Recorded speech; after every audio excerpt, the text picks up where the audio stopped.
Като идеология, национализмът отстоява идеята за национална идентичност, национално единство, национален суверенитет, развива съзнанието за свободата и независимостта на Отечеството, утвърждава върховенството на националната идея.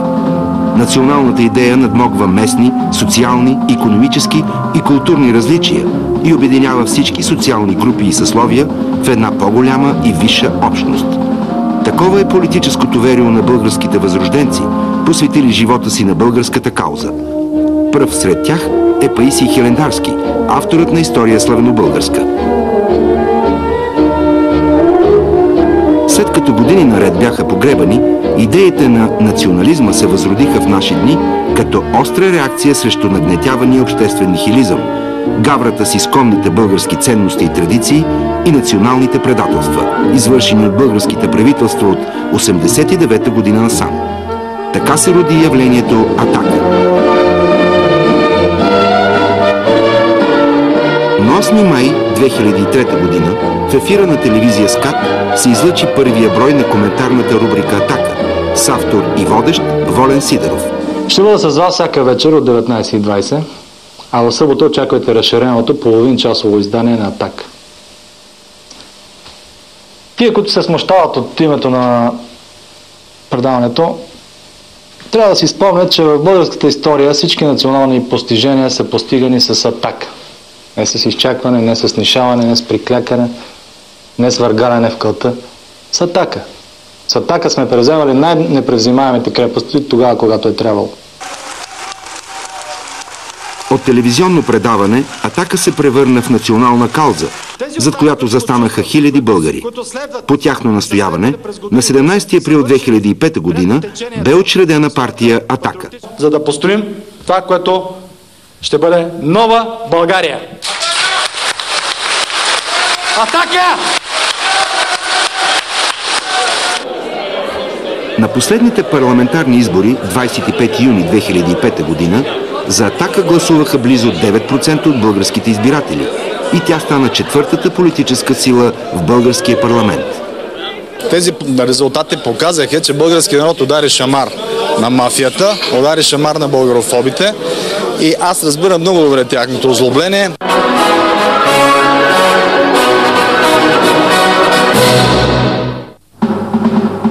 В продължение на 3 години, всяка делнична вечер от 19:20 часа по телевизия СКАТ Волен Сидеров прави задълбочен анализ на националния въпрос и коментира злободневни теми от социалния, политическия и икономическия живот в страната. Това са предимно теми, умишлено пренебрегвани от повечето български журналисти и коментатори. Защо ли? Защото темите са неудобни, но удобни за властимащите. Да се лишиш от ядрената си ефтина енергетика и екологически чиста, се оказа, че било самоубийствено според външния министър Паси. Този външен министър, по моето мнение, е за съд и за затвор. Този човек, както и министър Кунева, трябва да застанат на съд за нанасяне на щети на българската държава. Нихат Кабил си позволявал да нарича българи геури. Ако това е вярно, на този Нихат Кабил ще му бъде потърсена отговорност един ден и то не си прави илюзии, че това ще му се размине. Искам да говоря за лицемерието, двуличието и цинизма на българските управници и политици, които сега призовават българина да се подписва в защита на нашите милици, за да замажат цялата си безотговорност, безхаберие, виновно поведение, тогава, когато можеха наистина да помогнат с юридически средства на българите, да ги измъкнат оттам в периода, в който е можело да приложат споразумението с Либия за обмяна на задържани лица. Ограничават правото на труд на българите само в определени изгодни за отделните държави сфери. Строителство, услуги, черна работа. Общо взето на българите се гледа като на нация, която трябва да бъде прислужници на Европа. Белите негри на Европа. Аз съм убеден, че за тази смърт, както и за другите смърти в Ирак, са виновни днешните управници. Кабинета, който изпрати първо военен батальон в Ирак и второ направи всичко възможно там българите да бъдат приемани като окупатори. Един човек, който се отиде нелепо, защото в България няма власт, няма администрация, няма санкции срещу циганския терор. Атака стана алтернатива, която предпочетоха хиляди мислещи българи. Предаването Атака се превърна в антипод на простотията, лекомислието и телевизионния кич, който мощно ни залива. Атака се обособи като притегателен център за зрители с ясни позиции и изграден мироглед, а не за телевизионни консуматори, поглъщащи телевизионната помия, която между впрочем е американски модел телевизия – зрелищна, комерциална и с посредствен изразен език. Телевизия СКАТ се оказа единствената комфортна медийна среда за предаването Атака. В нейно лице Волен Сидеров намери съмишленик, защото споделят обща политика, националният интерес да стои над всичко и да са безкомпромисни към ругателите му. Идеята възникна в един разговор с собствениците и шефовете на телевизия СКАТ, Валери Симеонов и Данчо Хаджиев, които ме бяха поканили доста преди това за това предаване. Някакси известно време се разминах. Трябваха ни някъде около месец и половина убеждение, той така малко трудно се наема, ще ми извинява, но в крайна сметка си реши, всичко започна естествено така доста аматьорски, доста така с предварителна подготовка, но в един момент, въпреки че моето основно пребиваване в Бургас, забелязах как Волен просто набра много голяма инерция, хвърли листите и предаването стана наистина изключително добро. Всяка събота от 10:30 часа в разширеното едночасово издание на Атака в студиото на телевизия СКАТ гостуват изявени патриоти, чийто принос за България е неоспорим. Хора като журналиста Стефан Солаков, бивш кореспондент на БТА в Истанбул, Димитър Аврамов, политически наблюдател, полковник Ангел Тюфекчиев, председател на Независим национален съюз на офицерите в България. Те са извън популярния кръг социолози, политолози, психолози, които гастролират от телевизия в телевизия. Това са нови лица с критично отношение към властта и обединени в борбата за възраждане на националната идея. Горбачов е поискал и Западът е съгласил да не протестира срещу 45%-ното редуциране на населението в посткомунистическите страни. Термина е статистически, а под редуциране се разбира както естествена смърт, т.е. изкуствено от заболяване, смърт, така и миграции, така и всичко останало се разбира под това, редуциране. което кажеш в момента е сензационно и потресаващо. Да. Ти си го видял това като документ в Лондонската библиотека. В Лондонската библиотека, да. И получено е такова споразумение да Запада да не протестира на това редуциране. И аз после си обяснявам, че задачата на Международния валутен фонд е била това. Доган има аспирантура преди 1989 година, която е уредена от първо главно управление на бившата държавна сигурност. Аспирантурата е в Философския институт на БАН. Срещу това, в замяна на това, тогавашният секретар на ЦК на БКП по идеологията професор Стоян Михайлов иска от Доган да направи разработка, с която по какъв начин турскоязичното население в България да бъде приобщено към българския народ в името на общо национални цели и така нататък и така нататък. Най-важното в тази разработка, според мен, е това, че той там казва, че това приобщаване означава и преименуване на българските турци, т.е. смяната на имената. Сега Доган, понеже... това наричаме възродителен процес. Да, точно така. Значи той прави разработката за възродителния процес. Аз мога да кажа нещо друго, че тази разработка ляга в основата на идеологическата основа на възродителния процес. Огромният брой зрители, които си спечели предаването Атака, принуди и официалната статистика да признае явлението. За първи път това стана през 2005 година. Националният център за изучаване на общественото мнение изготви национално представително проучване за телевизионни журналистически предавания. То е проведено в периода 16-21 март 2005 година. Интервюирани са хиляди души в 86 населени места в цялата страна. Зрителите са поставили Атака на 5-то място, като телевизионно предаване, което представя най-добре истинския живот. След Атака остават предаванията Открито на канал 1 и в десетката на BTV.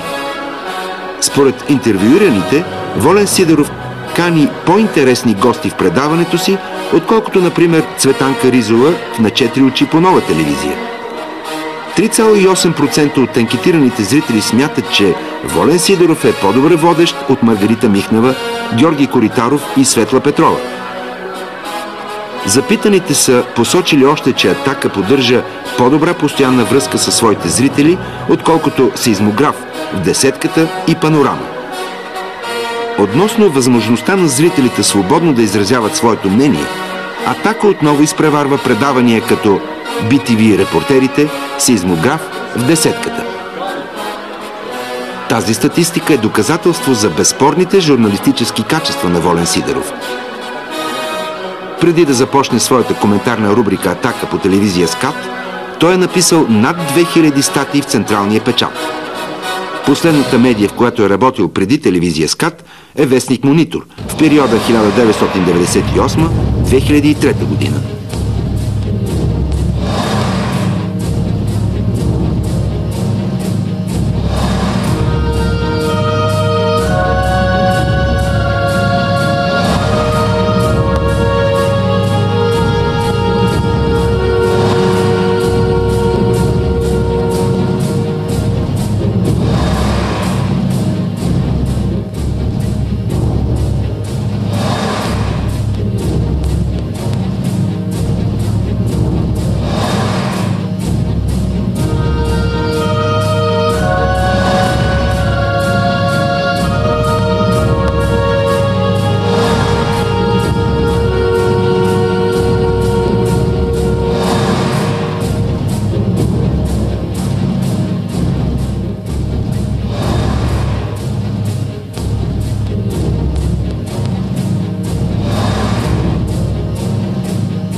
Сидеров е един от дисидентите срещу комунистическия режим в България преди 10 ноември 1989 година. Един от създателите на антикомунистическата опозиция и главен редактор на първия опозиционен вестник "Демокрация" през периода 1990-1992 година. Известен е предимно като политически журналист, но се изявява и като писател. Издава 3 книги: "Властта на Мамона", "Бумерангът на злото" и "Българофобия".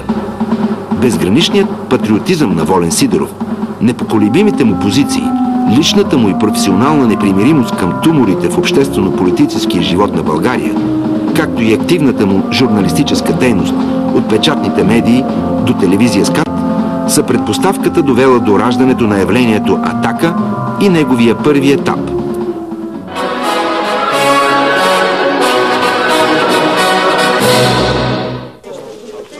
Мнозина зрители на телевизия СКАТ в писма до Волен Сидеров и по време на лични срещи с него настояват за създаването на нещо ново и патриотично, което да стои зад интересите на хората. За тях "Атака" не е просто поредното телевизионно предаване, а послание, реакция и гражданска позиция, в която българите пожелаха да вземат участие. Окрилен от обществената подкрепа и стремежа на сънародниците ни към промяна, след 2 години подготовка, на 17 април 2005 година Волен Сидеров учреди партия "Атака". Целта на нашето събиране е да запалим, да катализираме, да стимулираме българското национално достоинство, което аз съм сигурен живее у хората, макар че те са много смачкани, много объркани, много отчаяни, но знам, че в тях българският дух не е умрял. Тези от нас, които го чувстват, които следват и са следвали през годините, са вършили пряко течението, своята патриотична, просветителска, будителска дейност, сега вече трябва да застанат като отговорни политици и да кажат: ние тръгваме на един труден път. Много от години исках да се направи гражданско движение, което да изхвърли всички парламентарно представени зад борда. Тия кръци, всички, до един. И това крупие, дет го доведахте от Мадрид. Най-вече. Гледам от няколко седмици предаването на Волен Сидеров и ми харесва начинът, по който говори и идеите, които има. за реализация на своите идеи. Мисля, че може да направи нещо. А ви лично с какво сте готов да помогнете, ако се потърси вашата помощ? Ами лично аз нямам никакъв бизнес, не съм кой знае какъв талант, но с каквото мога, според възможности си, бих помогнал. Трябва да бъдем заедно, за да построим това, което ще бъде нова България. Атака!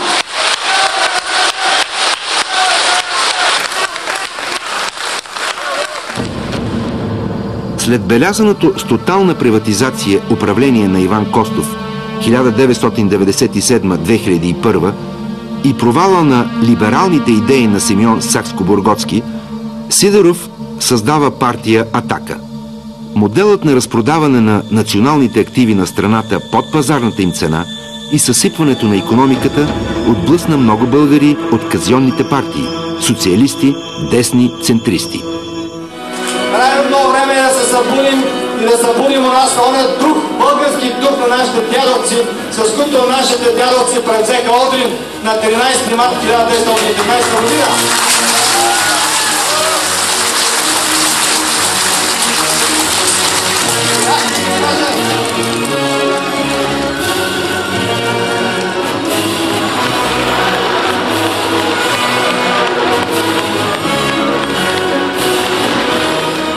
Уважаеми българи, като пътуваме насам, не лъчещи бъде.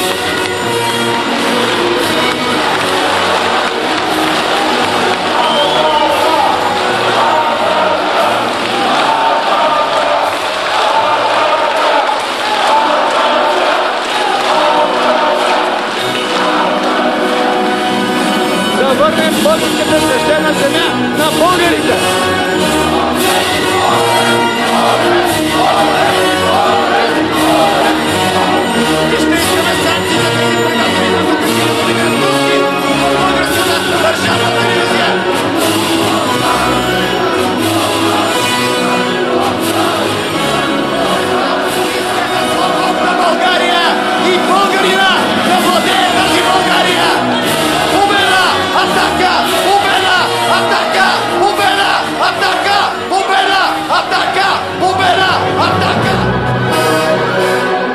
Нито една социологическа агенция, нито един коментатор не предвидиха, че на политическата сцена на парламентарните избори през 2005 ще излезе нова сила – Атака. В програмата на Атака са залегнали 20 принципа и сред тях са: България е еднонационална, монолитна държава, неподлежаща на разделение по верски или етнически признак. Който поставя етноса си над националната принадлежност, се самоотделя от българската нация и държава. Данъците в България трябва да са съобразени с възможностите и нуждите на българското население, а не с изискванията на Международния валутен фонд. Приватизационните сделки подлежат на ревизия. Българският бизнес се подпомага от държавата и трябва да е преимуществено в български ръце. Незабавно изтегляне на българския контингент от Ирак. Неучастие във военни блокове. Неутралитет. Референдуми по всички важни въпроси. Провеждане на операция Чисти ръце, конфискация на незаконно придобитото имущество. Забрана за продажба на българска земеделска земя на чужденци. Преразглеждане на всички глави в преговорите с Европейския съюз, които не са изгодни за България. Забрана на новините на турски език по държавната телевизия. С тази програма, с почти нулеви разходи за реклама, без билбордове и лъскави плакати и без клипове по телевизиите, Атака проведе своята предизборна кампания.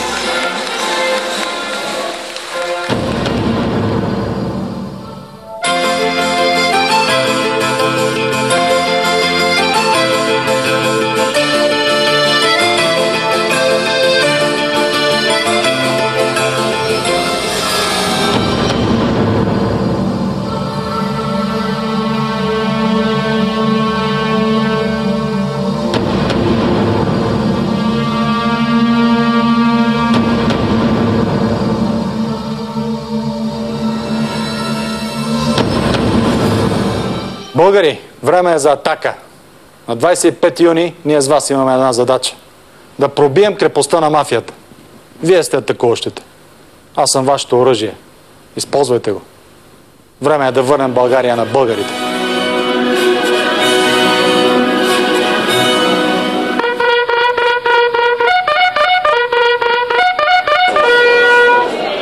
Единствено телевизия СКАТ отразяваше срещите на Волен Сидеров с симпатизанти от цялата страна.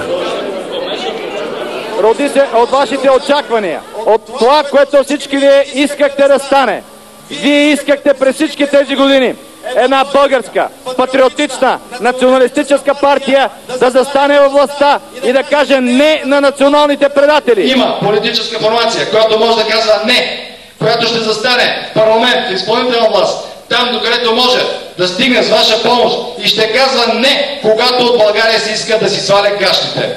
Какъв е този позор, че ние позволихме старата българска крепост Родопа да се осее с минарета?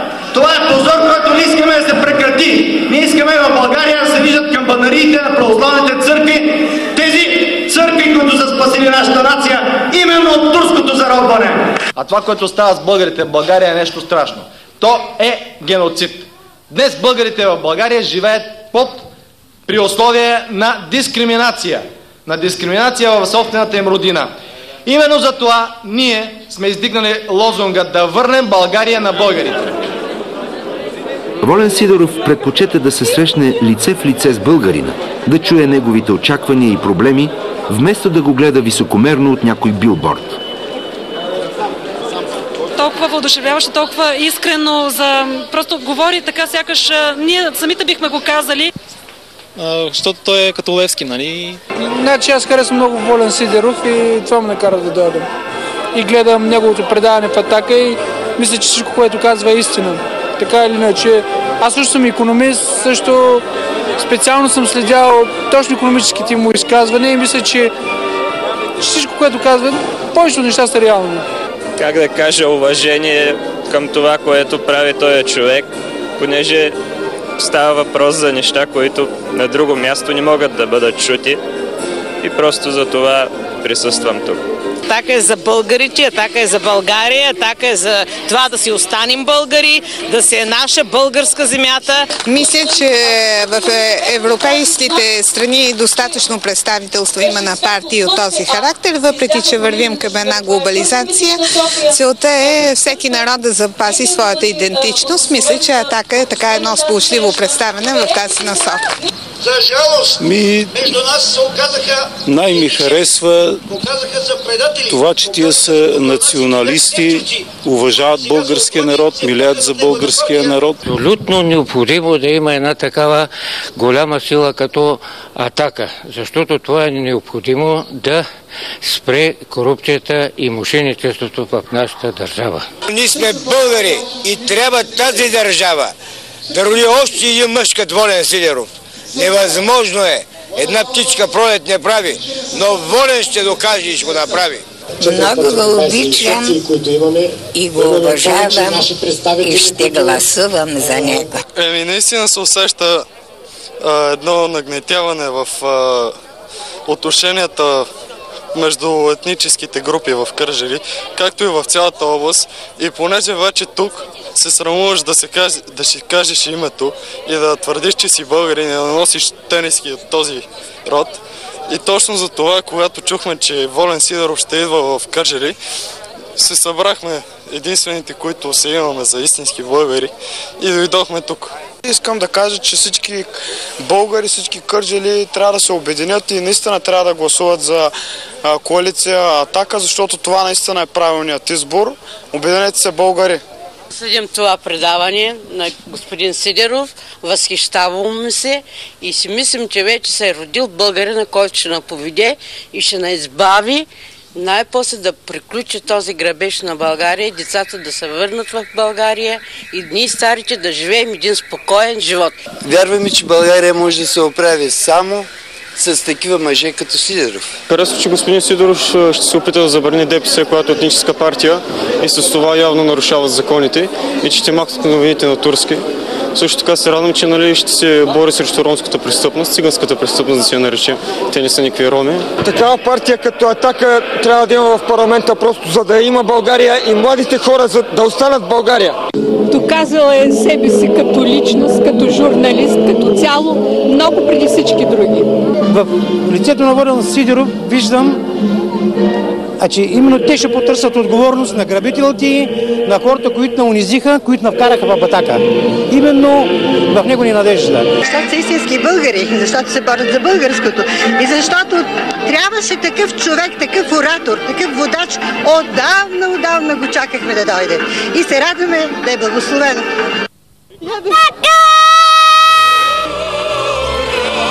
Атака е стратегия. Освен тези парламентарни избори, Атака има за цел да положи основа на народно движение, което да стане незаобиколим фактор в политиката на България.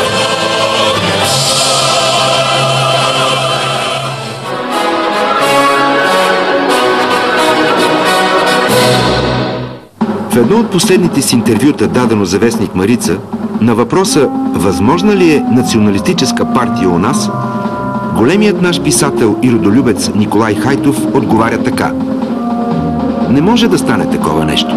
Аз съм следил развитието на всички патриотични националистически формации за изборите от последните години.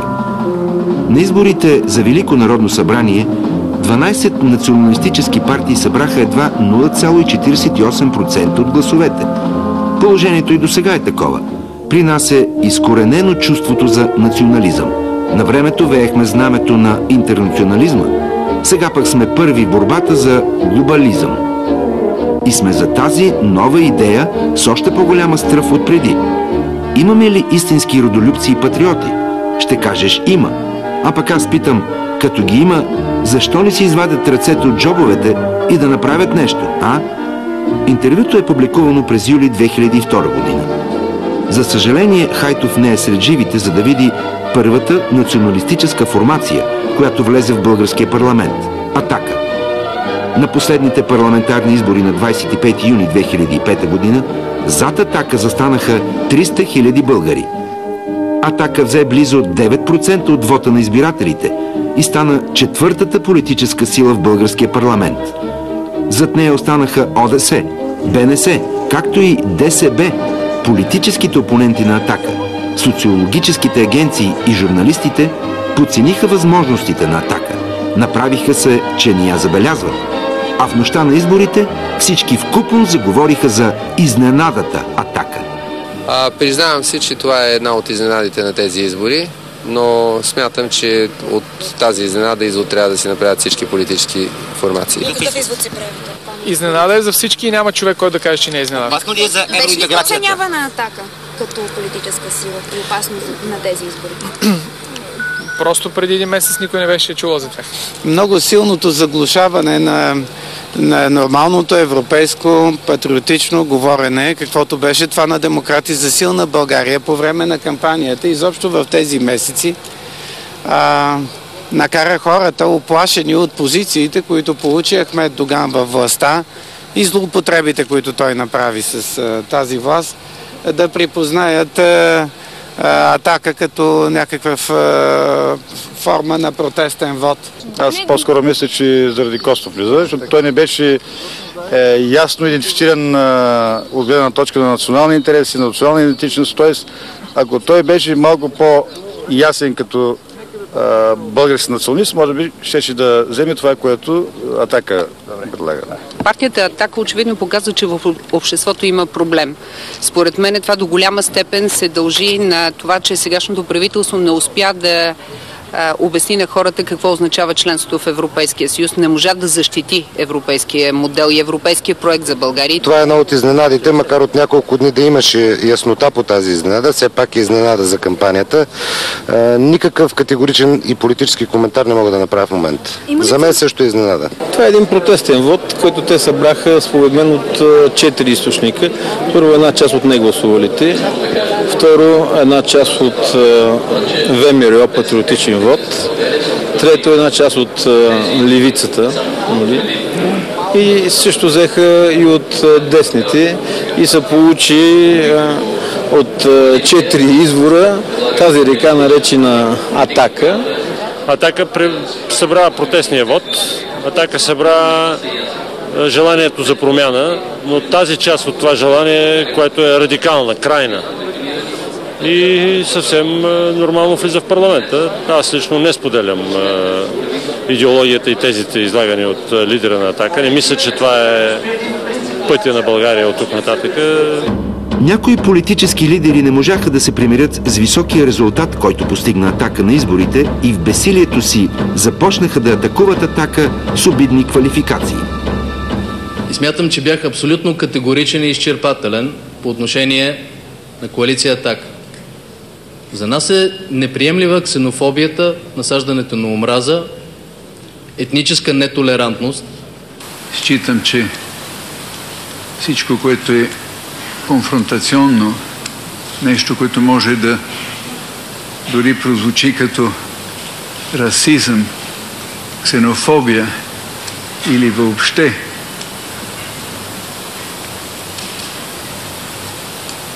враждебно между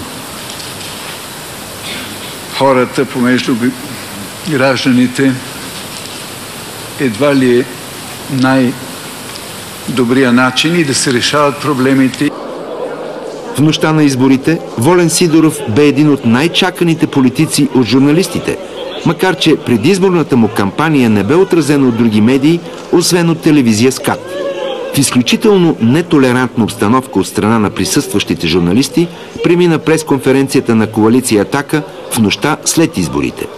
400 000 българи, които гласуваха за Атака, не са фашисти. Това са хора от българския народ, които разбраха, че в лицето на днешния кабинет и на предишни кабинети те не са имали своето представителство. И затова потърсиха представителство в лицето на Атака. В лицето на една формация, която отговаря на техните интереси, защото иска неща, които също те искат. На тези избори политическата мафия в лицето на НДСВ, политическата мафия в лицето на ДПС се провали. Те показаха, че са некадърни. Някои електронни медии, чието журналисти нарекоха Атака фашистка партия, не спряха с провокациите и на пресконференцията в Националния дворец на културата. Такъв беше случаят с журналист на Българското национално радио, който освен че злепостави себе си с гениален журналистически въпрос, злепостави и смятаната за авторитетна медия Българско национално радио. Добър вечер, господин Сидеров. Веселин Иванов, програма Хоризонт на 70-годишното Българско национално радио. Явно вие тази вечер няма да отговорите на нито един конкретен въпрос, така че бих ви попитал нещо съвсем сериозно. От кога не сте ходили на психиатър?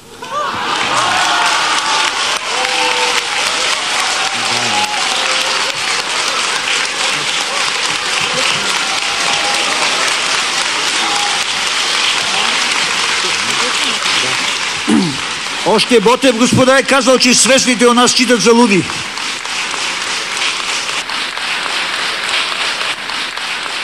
С този въпрос колегата от Българското национално радио косвено определи 300 000 българи, които дадоха гласа си за Атака, за психично болни.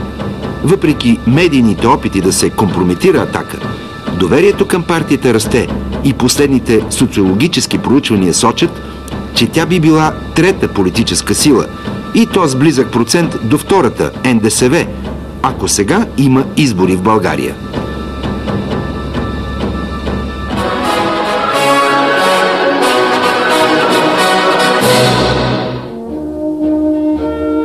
Така за първи път в съвременната политическа история на България в Народното събрание влезе националистическа партия, която разби статуквото и комфорта на бездействие на депутатите, чувството им за недосегаемост и нетърсенето на политическа отговорност от тях.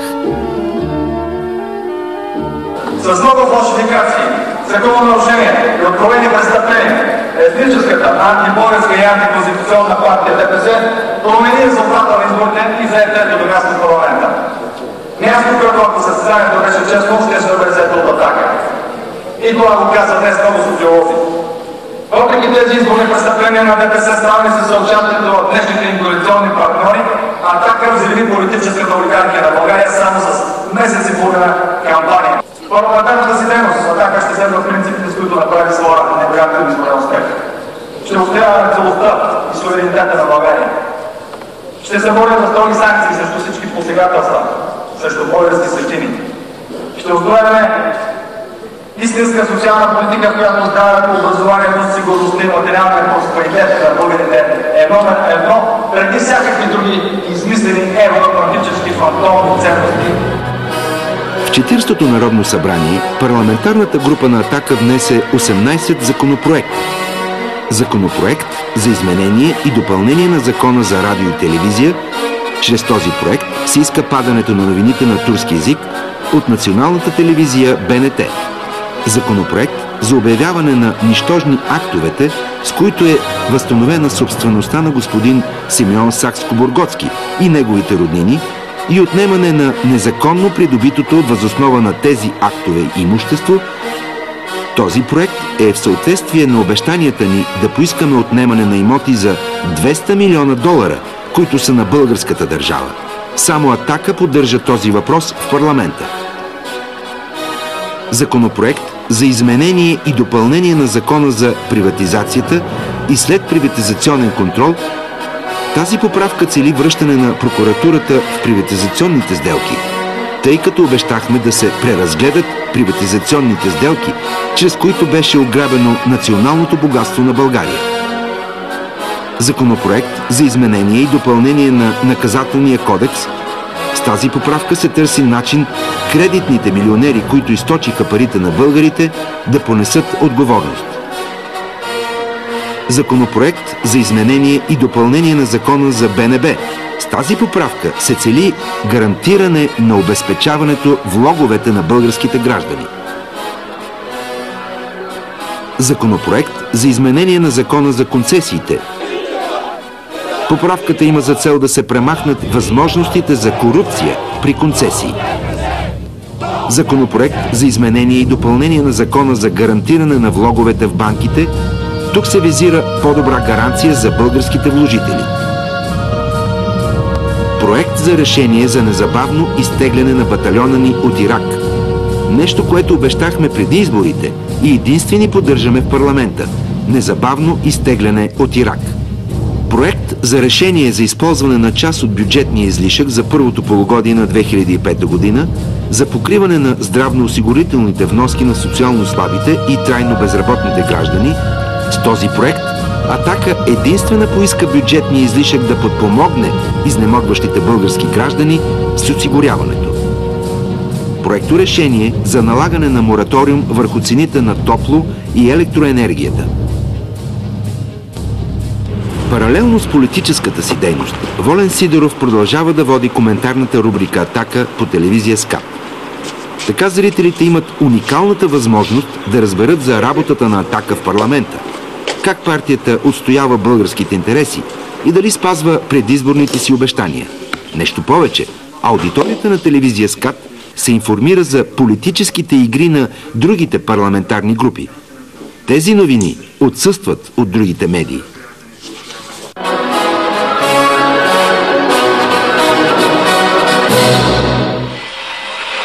След предаването Атака на телевизия СКАТ и създаването на партия Атака от 17 октомври, под това име излиза и Вестник Атака. На страниците на Вестник Атака читателите могат да се информират за политическите, социалните, спортните и културните събития от страната и чужбина. Изданието се разпространява в цяла България. Вестникът не е партиен орган и отразява новините от деня, като залага повече на анализите и коментарите.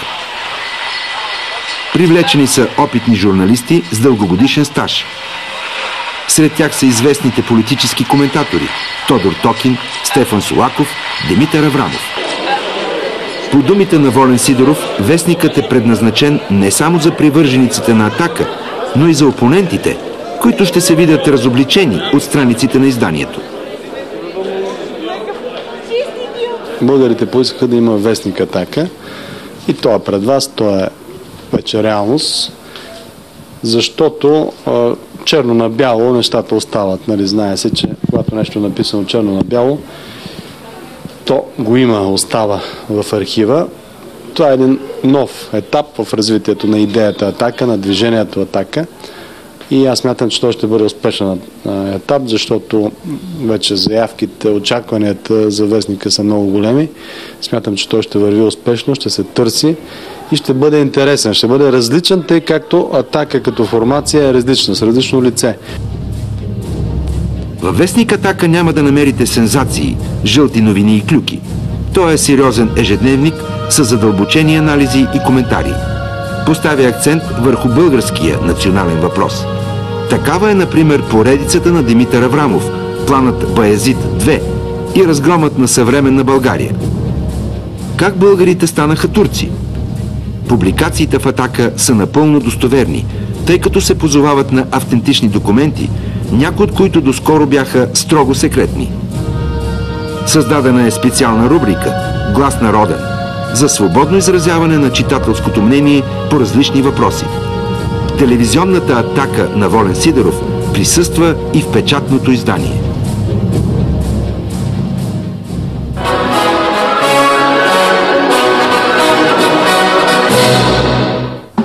Явлението Атака и Волен Сидеров са номинирани за политик и събитие на годината в 10-то юбилейно издание в анкетата на Дарик Радио. За политик на годината са гласували над 16 000 души. Лидерът на Атака, Волен Сидеров, е трети в интернет анкетата за политик на годината. Той събира 20% от гласувалите. В класацията за събитие на годината явлението Атака е на трето място след договора с Европейския съюз и наводненията през лятото. Така още веднъж става ясно, че Атака е явлението на 2005 година във вътрешно-политическия живот на България. Началото. Трябва да почна да... Здравейте, уважаеми българи, аз съм Волен Сидеров, вие сте с Атака.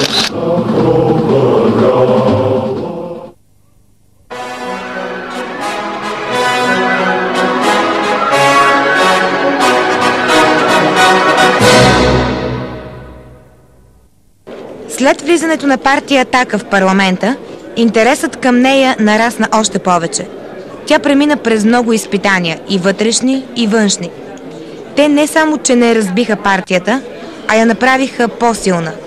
Едно от тези вътрешни изпитания бе предателството на нейните членове Петър Манолов, Минчо Христов, Йордан Величков, Христо Величков, Станчо Тодоров, Владимир Кузов, Стела Банкова. Не, няма съмнение, нещата са доказано ясни. Те са извършили една политическа грешка, подкрепяйки други политически сили, нещо срещу което ние бяхме взели решение. Те нарушиха това решение и аз бях казал, че който направи така, ще се разделим с него. Нападките в евтин популизъм бяха само част от огромния външен натиск. Те бяха предизвикани от отказа на депутатите от Атака да ползват служебни автомобили и отказът им от 13-та заплата. Това достойно поведение, както и неучастието на народните представители от Атака в бордове и фирми, подразни мнозинството в парламента. Поредният удар срещу националистите дойде от премиера Сергей Станишев. За появата на подписката Милет Тракия, с която се иска признаване на турското малцинство и обявяване на техния език за официален, министър-председателят обвини Атака. Господин министър-председателят направи нещо, което не е допустимо за един премиер на парламентарна република, на суверенна държава. Той внуши, той подхвърли на обществото нещо невярно, нещо тенденциозно, нещо, за което хората отиват на съд и биват съдени за набеждаване и клевета. Става дума за твърдението на господин Станишев, че Атака и подписката за искане на турско национално малцинство, която се появи през последните дни от страна на някаква организация, наречена Милет Тракия, са взаимно свързани. Това твърдение на господин Станишев е груба лъжа. Това твърдение би трябвало да бъде доказано пред съд и ние ще направим, което е нужно, за да бъде наистина изискан отговор от господин Станишев, понеже той не се яви оня ден тук на изслушване по наше искане, залата гласува против. Но ние ще търсим по всички съдебни правни норми отговор от господин Станишев да докаже връзката между политическата сила „Атака” и една откровенно сепаратистка антиконституционна формация, която се появява начало с някой си Кунгюн и която иска антиконституционни неща. Например, турски език да стане втори официален, признаване на турско национално малцинство и така нататък. Идеите и действията на националистите намериха силен отпор и у президента Георги Първанов. Пред западноевропейските медии президентът се закани, че ще се справи с „Атака”. Още при гласуването на правителството на тройната коалиция, Волен Сидеров обвини Първанов, че изпълнява политически поръчки. Председателят на Народното събрание Георги Пирински за пореден път наруши правилника, като отне думата на председател на парламентарна група. Всичко това беше създадено под диригентската палка на президента Първанов, който се доказа като едно момче за поръчки на най-зловещата фигура в българската политика напоследък. Уважаеми господин Сидеров, тук преминавате всяка граница. Аз проявявам голямо търпение, що се отнася до вашата парламентарна група. Но когато вие си позволявате по този начин да се обръщате към основни държавни институции, аз съм длъжен да ви прекъсна и да ви предупредя. Следващия път ще ви отнема думата. Повтарям, ще ви отнема думата, ако продължите в този тон. Не може да ме изключвате. Човека, който се гаври с българската национална идентичност, Ахмед Доган. За българите стана ясно, че вместо надпартиен национален президент имаме марионетка на турската етническа партия. Отнемам ви думата. Отнемам ви думата. Освободете трибуната. Имам. Нямате право по този начин да говорите от трибуната на Народното събрание. Моля, освободете трибуната. Господин Сидеров, освободете трибуната. На друго място можете да говорите свободно, тук не. Следващият удар срещу партията бе нанесен от 86 правозащитни организации, които в последствие намаляха на 67. Те обвиниха Волен Сидеров в расизъм и заведоха съдебно дело срещу него. Оказа се обаче, че ромските организации, ищци по делото, са неизрядни. Вместо обаче партията да се разцепи след ударите, както предвиждаха някои социолози, тя се мобилизира и изгради стабилна вътрешно-партийна структура. Без да участва в общински избори, „Атака” има и своя първи представител в Общински съвет. Независимият съветник Димитър Костов, по собствена воля, стана представител на „Атака” в Пловдивския Общински съвет. В своята парламентарна дейност „Атака” не измени на принципите си и ангажиментите, които пое пред българския народ. Следвайки своята програма, депутатите от Националистическата партия изработиха и внесоха над 20 законопроекта. Единственият законопроект, който бе допуснат до разглеждане в пленарна зала, бе законопроектът за изменение на Закона за радиото и телевизията, в който „Атака” настоява за сваляне на новините на турски език от ефира на Българската национална телевизия. Тук идват и се цитира един член, трети от Конституцията, че официалният език е българският. И какво от това?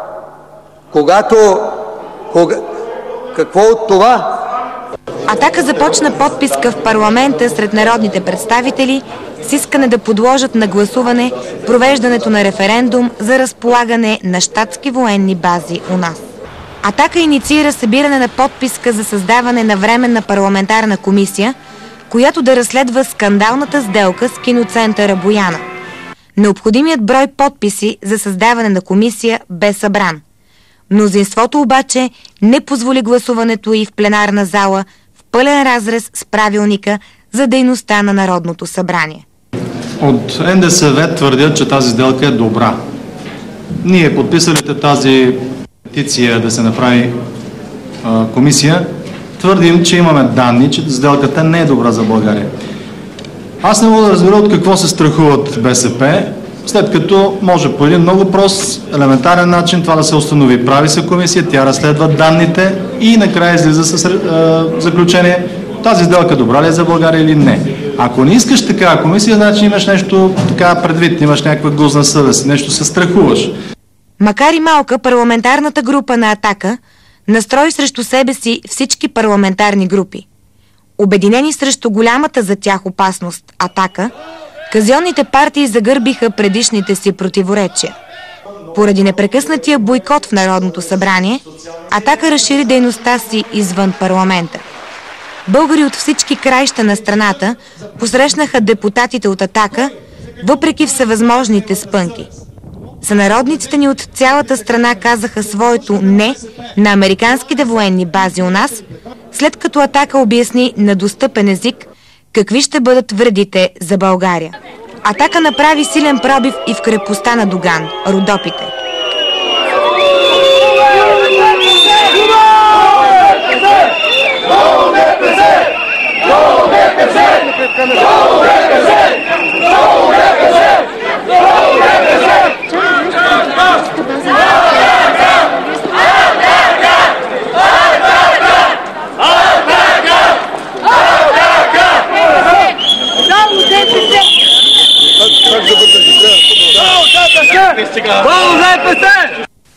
Единствените народни представители, които проявиха загриженост към двойното убийство на сестрите Белнейски, неразкрито вече втори месец, бяха депутатите от Атака. Срещу неразкритото убийство на професор Калоянов, за което Атака разполага с данни, че извършителите са прикрити от МВР служители, депутатите от партията продължават да настояват за възмездие и справедливост по случая. Отново само партия Атака се бори за разрешаването на проблема с циганския терор в страната.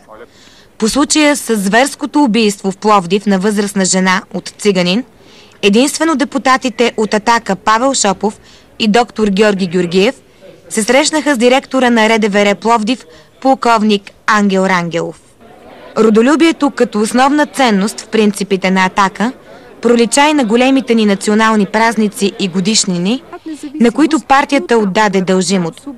С факелно шествие по централните софийски улици, националистите отбелязаха 133 години от обесването на апостола на свободата Васил Левски. Хиляди симпатизанти от цялата страна – Пловдив, Плевен, Ловеч, Русе, Шумен, Варна, Бургас, Кърджали – бяха дошли, за да се включат в шествието на Атака и почитат паметта на апостола. Тази клетва е кратка. Аз ще я казвам, вие повтаряйте всяко изречение след мен. Ще се закълнем всички тук на площада, че няма да изменяваме на националния дял, че няма да изменим на интересите на народа, че ще се борим срещу народните врагове, срещу българофобите, до край и с всички наши сили. Слушайте ме и повтаряйте след всяко изречение. Ние, българските националисти,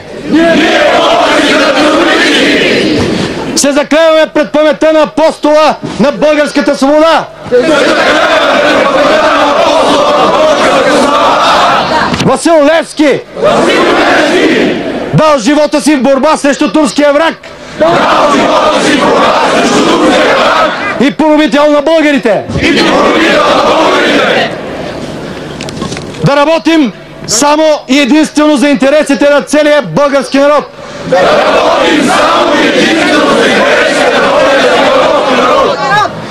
Да браним българския етнос от посегателствата срещу него.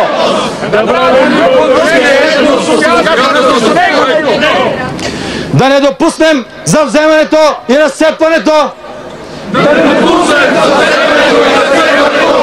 на България от чужди сили. Такава всенародна спонтанност и солидарност с Атака сънародниците ни проявиха и на 3 март, когато отбелязахме 128 години от освобождението на България от турско робство. Да, ние им развалихме комфорта, но това е само началото, защото ще им го развалим още повече. Скъпи съратници, братя българи, когато ви казват, че Атака няма алтернатива, това е лъжа. Атака има алтернатива. И алтернативата е това, което се краде, да бъде върнато. Този, който е крал, да влезе в затвора. Капиталите да престанат да бъдат източвани от България. Братя българи, ние започваме поход към властта, защото Повече нещата не могат да се мотаят в България. Не можем да чакаме доклада на Европейския съюз. Позор е за едно управление да живее само до деня, в който ще получи някакъв доклад от някакви чужди фактори, които трябва да го похвалят, потупат по гърба или да го критикуват. Това не е държавно отношение. Това не е зряло управление. Това е подигравка с българския народ.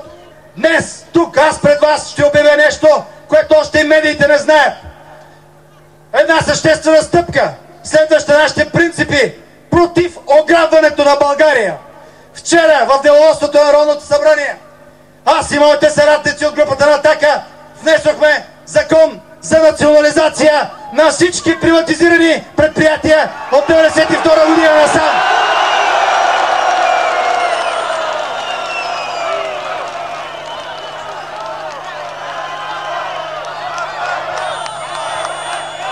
Парламентарната група на НДСВ категорично се противопоставя на законопроекта за национализация, внесен от Атака, както и на всякакви подобни закони.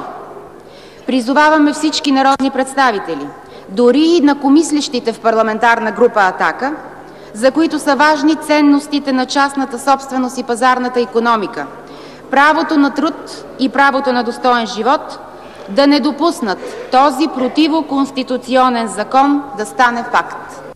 И макар че в пленарната зала Атака не успя да наложи темата за национализма на дневен ред, поради предателската същност на мнозинството, Атака постигна много по-голям успех. Внесе темата за национализма в дневния ред на обществото. Тема, изключително важна за самосъхранението ни в глобалния свят.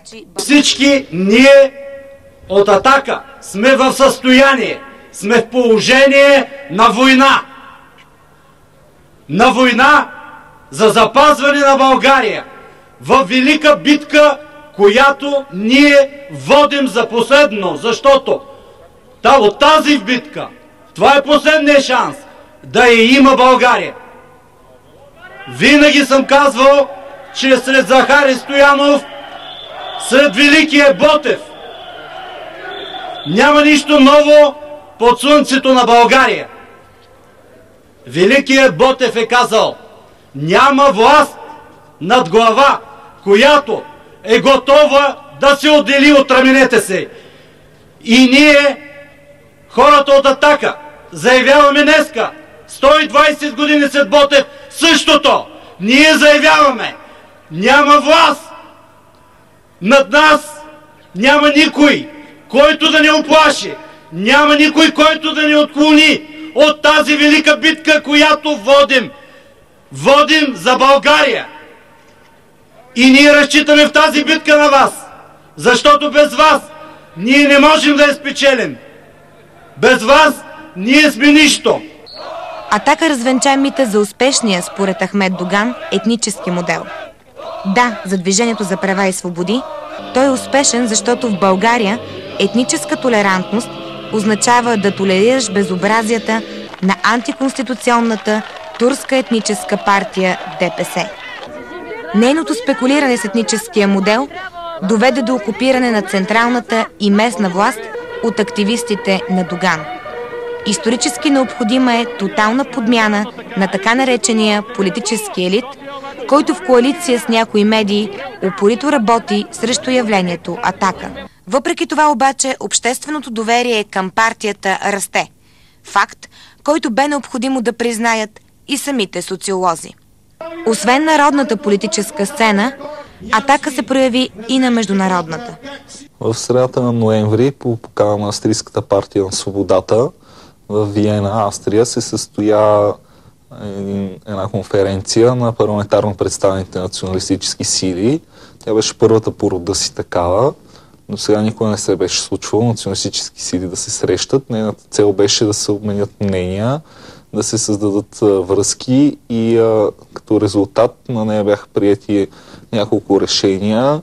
Такива срещи да има всяка година в различни държави и следващата такава да бъде в България, домакин да бъдем ние от партия Атака. Случайно или не, партия Атака бе учредена на 17 април миналата година. в един от празничните дни на Възкресение Христово. Тази година, месец преди Великден, Светия Синод благослови народните представители на Атака и техните начинания. Всички те са насочени към Възкресение на българския национален дух и на България.